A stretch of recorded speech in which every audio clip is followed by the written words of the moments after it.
সকালে উঠে দেখেছি আমি এই অবস্থা।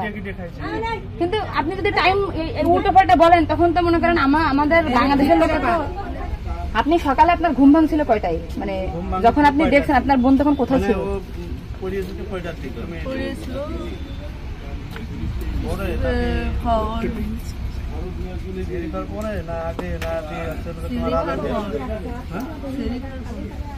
আপনি 8টার সময় ঘুমাইছেন, তারপরে কি আপনার ঘুম ছেড়ে খাওয়ার পরে ভাঙিছে? তার ভিতরে আপনি কিছুই জানেন না। আপনি এটা সুন্দর করে এখন যখন বললেন, কিন্তু মাঝে যে কথাগুলো বলেছেন এগুলো তো আসলে আপনি রিল্যাক্স হন, আপনি রিল্যাক্সে বলেন। এই আপনার ভাই, এগুলো আপনার ভাই, আমরা আপনার বোন, আসি আমার বোন, আসি আমাদের বোন, আমি নিজের একজন আসি। আপনি যদি এই কথা উল্টো পাল্টা বলেন, আমরা বাংলাদেশের লোক তো ডিপ্রেশনে চলে যাচ্ছে আপনার কথাই। রাত্রে আপনার ঘুমের ওষুধ খাওয়াই দিছে, এই খাওয়াইছে আপনার কে মনে হয়, কে খাওয়াইছে আপনার ঘুমের ওষুধ? আপনার শ্বশুর না আপনার স্বামী না আপনার শাশুড়ি? খাওয়ার সময় তো আমি আর আমার শাশুড়ি ছিলাম। আচ্ছা, তা আপনার কি মনে হয়, আপনার যেহেতু আপনি ওই বাড়িতে সংসার করছেন, আপনার মনে হয় কে খাওয়াইছে আপনাকে, মানে আপনার শাশুড়ি না আপনার শ্বশুর হতে পারে? আমার শাশুড়ি, শ্বশুর তো খাওয়ার সময় থাকে না, আমার শাশুড়ি তো থাকে। তাহলে আপনার কি মনে হচ্ছে আপনার এই ঘুমের ওষুধ আপনার শাশুড়ি খাওয়াইছে? কিন্তু আপনার শাশুড়ি যদি খাওয়াই থাকে তাহলে ধর্ষণটা আপনার শ্বশুর কিভাবে করলো? মানে ওনারা তো সবই জানে। তা আপনি কি এটা কখনো কি মিডিয়ার সামনে আগে বলছেন যে তাহলে তো আপনার শাশুড়ির 3 দিন বাইরে থাকার কথা না, সবার আগে তো উনি অ্যারেস্ট হওয়ার কথা? আপনি কি এটা আমাদেরকে জানাইছেন, সোশ্যাল মিডিয়াতে জানাইছেন? শোনা, এই যে আজকে আমরা হয়তো জানতে পারলাম যে আপনার ঘুমের বড়ি যে খাওয়াইছে বা ওষুধ খাওয়াইছে এটা আপনার শাশুড়ি খাওয়াইছে, তাহলে তো এটা পরিকল্পিত না, মানে পরিকল্পিত ছিল ওদের আগে থেকে। আপনার কি মনে হয়? মানে ওই যে আমার সাথে ওর কথা ছিল, কিন্তু আমার সাথে পাইনি বলে আমার, মানে আপনার শ্বশুরের বা আপনার শাশুড়ির আপনার সাথে কোনো কিছু রাগারাগি বা কোনো কিছু আছে নাকি, বা কোনো টাকা পয়সা চাইছিল দেননি, এরকম একটা ক্ষোভ বা রাগ এরকম কিছু আছে নাকি যে আপনার সাথে আমাদের একটা কাজ করছে? আসিয়া আপনাকে কি বলছিল যখন আপনি তখন আসিয়া আপনার কি বলে গেছে? আর ভাইয়া আছে দরজা খুলে দিচ্ছে, আমি বলছি আমি তো ঘরের ভিতর ছিলাম, তাহলে আমি কিছু টের পেলাম না কেন?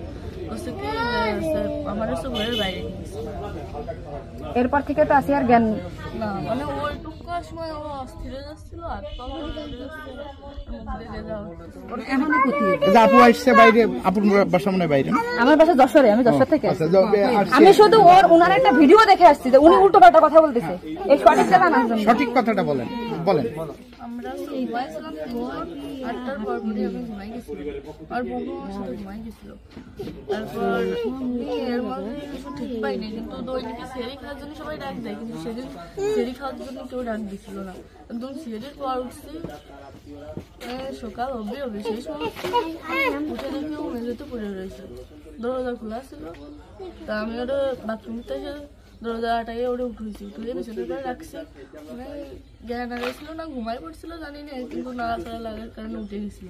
উঠে করছে আপা আমার অনেক কষ্ট হচ্ছে আর জ্বালা ঘোরা করতেছে, আমি বলছি ফ্লোর করে পড়ে রয়েছি এর জন্য ওরকম হয়েছে। তারপরে ও ঘুমাইছিল না কি জানি না, আমি কাছে চুপ করে ঘুমাই পড়।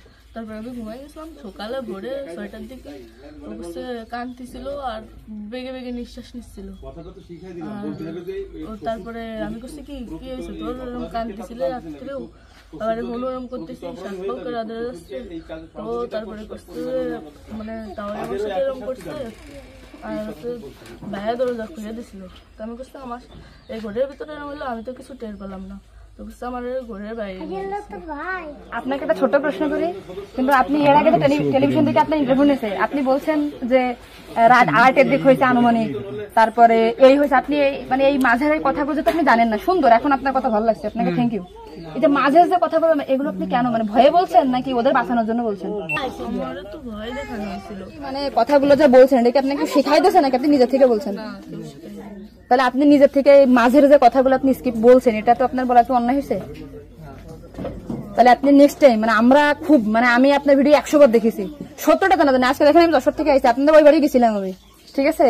ভয়তে সবকিছু উল্টো পাল্টে গেছে, এক কথায় মানুষ সবসময় বারবার জিজ্ঞাসা করে মাথার ভিতর উল্টো পাল্টা হয়ে গেছে। আচ্ছা ঠিক আছে আপু, শোনা, আপনি নেক্সট টাইম থেকে আপনি এই সঠিকটা, মানে এই যে ঘুমাইছিলেন সকালে এটা হয়েছে, আপনি এটা বলবেন, কিন্তু মাঝের কথাগুলো আপনার এক্সট্রা বলার দরকার নেই, বললে আমরা বিভ্রান্তি হয়ে যাই, ঠিক আছে?